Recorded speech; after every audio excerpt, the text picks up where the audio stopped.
दूसरे धमाके के पीछे रीजन बताया जाता है कि जो ग्रेफाइट मौजूद था वो भी आग से जलने लग गया, उसकी भी कंबशन हो गई। 2 लोग तो इंस्टेंटली मारे गए इस धमाके की वजह से, लेकिन 100 से ज्यादा रेडियो एक्टिव एलिमेंट्स और कम से कम 5% यूरेनियम फ्यूल जो था, 192 टन यूरेनियम फ्यूल था वहां पर रिएक्टर, वो एटमॉस्फेयर में गया। 1:26 पर फायर अलार्म बजना शुरू होता है और फायर फाइटर्स आते हैं यहाँ पर।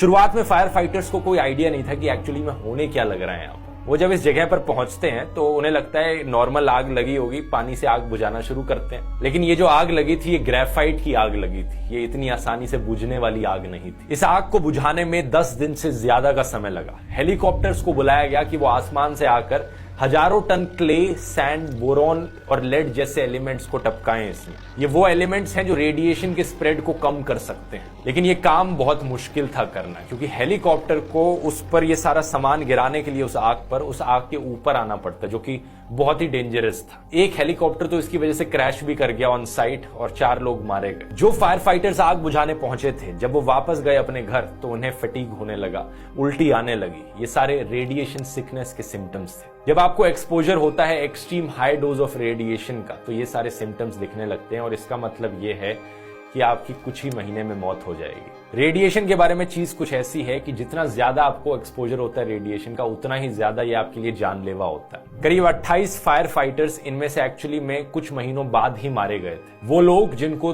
थोड़ा सा और कम रेडिएशन का एक्सपोजर हुआ, वो 1-2 साल बाद मारे गए। जिनको थोड़ा और कम एक्सपोजर हुआ रेडिएशन का, उनमें कैंसर जैसे डिजीजेस डेवलप हुए 10 साल बाद जाकर। वापस रिएक्टर पर आए 10 दिन बाद आग तो बुझ गई थी, लेकिन बहुत ज्यादा मात्रा में हीट प्रोड्यूस हो रही थी इस रिएक्टर से आग बुझने के बाद भी, जिसे कंट्रोल नहीं किया जा पा रहा था। इस हीट की वजह से जो रिएक्टर का बेस था उसमें क्रैक आने लग चुके थे, और ये एक बहुत ही बड़ी प्रॉब्लमैटिक चीज थी, क्योंकि रिएक्टर के नीचे एक पानी की टंकी थी जो रेडियो एक्टिव वाटर से भरी हुई थी। अगर वो रिएक्टर जहां पर बहुत ज्यादा हीट जनरेट हो रही थी पानी से जाकर टच कर जाता, तो ये पानी अचानक से स्टीम में बदल जाता। और जब टेम्परेचर इतने ज्यादा हाई होते हैं, जब पानी बहुत इंस्टेंटली स्टीम में बदलता है, इसकी वजह से ही एक्सप्लोजन होता है। क्योंकि आपको याद हो, अगर आपने केमिस्ट्री में पढ़ा हो, जो लिक्विड्स होते हैं वो गैस के कंपैरिजन में कम स्पेस ऑक्यूपाई करते हैं। गैस के जो एटम्स होते हैं वो और स्प्रेड आउट होते हैं, उन्हें ज्यादा स्पेस चाहिए होती है। जब पानी अचानक से भाप में बदलता है, वो स्पेस कहाँ है भाप एग्जिस्ट करने के लिए? नहीं है, इसीलिए बड़ा धमाका होता है। तो उन्हें डर था कि एक तीसरा धमाका यहाँ पर हो जाएगा जो उससे भी ज्यादा बड़ा होगा, जो अभी तक 2 धमाके हुए हैं, और इस धमाके का मतलब होगा कि और भी ज्यादा रेडियो एक्टिव मटेरियल स्प्रेड होने लग जाए। इस चीज को यहाँ पर होने से रोकने का एक ही तरीका था कि कोई वहां पर उस पानी की टंकी में जाकर डुबकी लगाए